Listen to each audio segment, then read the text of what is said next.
ফাইম ফাইম ভাই হচ্ছে এই দোকানে এসে খাবার খায়, প্রত্যেকদিন লাঞ্চ খাই। তো ফাইম এই যে আচ্ছা কি খাই, আচ্ছা হ্যাঁ এইগুলো হচ্ছে ফাইমের খাওয়ান, তাই না? এগুলো হচ্ছে নদীর মাছ, ফাইম হচ্ছে এইগুলো খাওয়ান। সবাই বলে ফাইম বলে কিপটা কিপটা, হ্যাঁ কিছু খাই দেওয়া নদীর মাছ ছাড়া খাই দেন ফাইমের ফ্রেশ খাবার।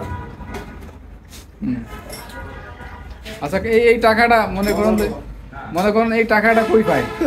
টাকাটা কই পাই? কার টাকা? এটা কার টাকা? আপনারা দর্শকই মন্তব্য করুন, কার টাকা? কার টাকায়? দেখেন এই হোটেলে এসে প্রত্যেকদিন লাঞ্চ খাই, তো যেগুলো মাছ দেখাইলাম এগুলো খাই, ঠিক আছে? বলে ফাইম কিপটা, ফাইম খায় না, হ্যাঁ ফাইম ছাঁচরা। ফাইম দেন কি স্পেশাল খাবার খায়?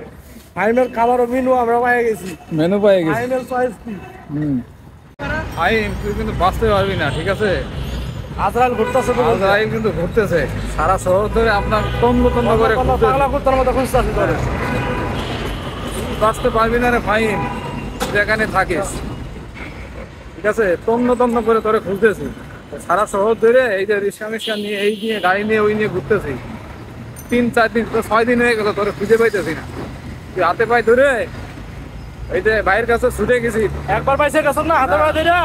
হ্যাঁ এবার দেখালে, এবার খালি একবার চেহারাটা দেখাইস, ও চেহারা তোর বাপও চিনবো না, ঠিক আছে?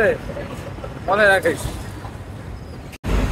এখনো পর্যন্ত আমরা ওয়েট করতেছি এই 2-3 দিন ধরে, ভাই তো কয়দিন ধরে ওয়েট করতেছে। ও হয়তো কোনোভাবে জানতে পারছে যে আমরা এখানে আছি, জানতে পেরে ও আসতেছে না। ভাই হচ্ছে 5 দিন এখানে আছে, কিন্তু কোনো রকম ও সেদিন ধরছিল, ধরে ছেড়ে দিছে।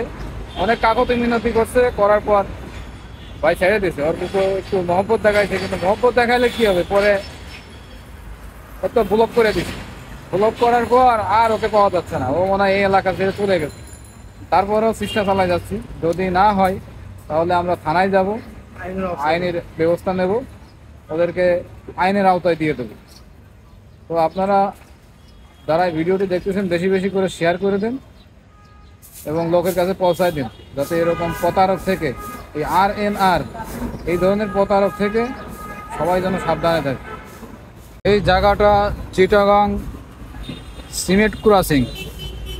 চিমেট ক্রসিং ওদের অফিস, ঠিক এই জায়গাটার মাঝে, এই দোকানের এই সাইডে ওদের অফিসটি। এই অফিসে দীর্ঘক্ষণ ওয়েট করেও কোনো কাজ হচ্ছে না। প্রতারককে ধরতে গেলে আসলেই বিভিন্ন কৌশল অবলম্বন করা লাগে। আমরা আসলে অত অবলম্বন আমরা নিতে পারতেছি না, কারণ আমরা এখানে লোকজন কম। তো এই হলো অবস্থা।